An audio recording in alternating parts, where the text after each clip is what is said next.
오늘 말씀은 시편 30편 1절부터 6절, 제목은 잠깐 노염과 평생 은총입니다.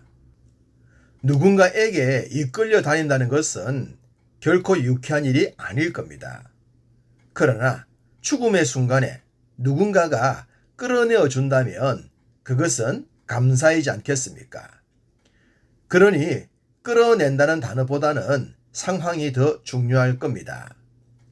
다윗은 자신이 하나님을 높이는 삶을 살았던 이유 중에 하나가 원수들로 인해 부끄러움을 당할 상황에서 이끌림을 받았기 때문이라고 합니다.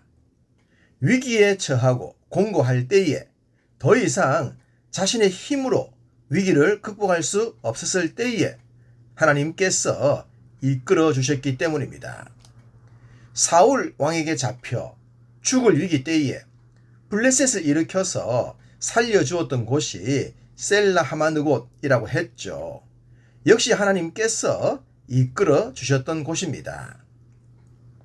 원수들이 나로 인해 기뻐하지 않게 하는 것을 다윗은 하나님께 고했습니다. 우리도 그렇지 않겠습니까? 일반인이 아닌 원수가 나로 인해 크게 웃음칠 상황이 전개된다면 정말로 괴로울 것입니다. 이런 상황이 전개되지 않도록 다윗은 하나님을 찾았고 따랐으며 부르짖었고 신뢰했던 것입니다.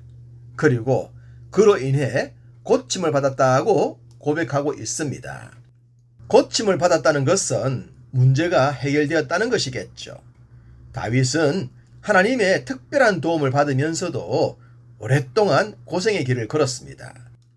골리앗을 죽임으로 인해 시작된 사울 왕의 시기와 질투는 사울 왕이 죽을 때까지 이어졌죠. 그 기간이 최소한 20년입니다. 분명 하나님의 이끌어 주심으로 문제가 해결되었지만 또 다른 문제로 인해 지속적인 어려움을 당했습니다. 이러다 보면 믿음이 흔들릴 수도 있고 하나님에 대한 의문이 들 수도 있을 겁니다. 그런데 다윗은 이렇게 고백합니다. 5절, 그의 노염은 잠깐이요 그의 은총은 평생이로다. 저녁에는 울음이 깃들일지라도 아침에는 기쁨이 오리로다. 잠깐의 노여움과 평생의 은총이란 표현을 하고 있습니다.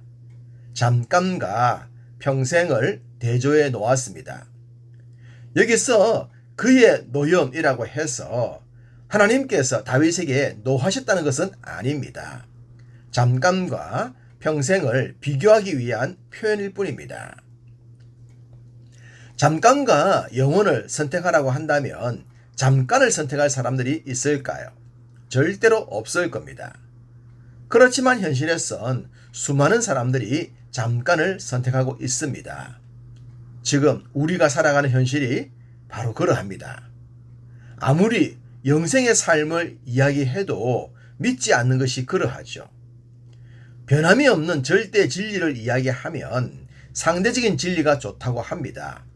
소위 자기 마음에 옳은 대로 행하는 것이 그러합니다. 바울은 말했습니다. 고린도후서 4장 18절, 우리가 주목하는 것은 보이는 것이 아니요 보이지 않는 것이니 보이는 것은 잠깐이요 보이지 않는 것은 영원함이니라. 믿는 우리들과 믿지 않는 불신자들의 차이가 명확하지 않습니까? 베드로도 말했습니다. 베드로전서 5장 10절, 모든 은혜의 하나님 곧 그리스도 안에서 너희를 부르사 자기의 영원한 영광에 들어가게 하신 이가 잠깐 고난을 당한 너희를 친히 온전하게 하시며 굳건하게 하시며 강하게 하시며 털을 견고하게 하시리라. 잠깐의 고난은 영원한 영광과 비교가 되지 않는다고 말합니다. 이런 믿음, 이런 확신이 우리에게도 분명해야 할 줄 믿습니다. 다윗은 연속적인 고난 앞에서 그 문제가 해결될 때마다 이런 고백도 했습니다. 내가 형통할 때에 말하기를 영원히 흔들리지 아니하리라 라고 말입니다. 역시 영원이라는 단어를 사용하고 있습니다.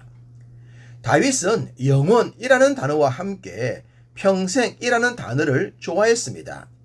시편 23편 6절 내 평생에 선하심과 인자하심이 반드시 나를 따르리니 27편 4절 내 평생에 여호와의 집에 살면서 그리고 오늘 본문에서도 그의 은총은 평생이로다 라고 했습니다. 이런 단어들을 보면서 다윗의 영성을 엿볼 수 있지 않겠습니까? 우리도 현재의 고난은 장차 우리에게 나타날 영광과 비교할 수 없다는 이 믿음과 이 확신으로 오늘 하루도 살아가기를 간절히 소망합니다.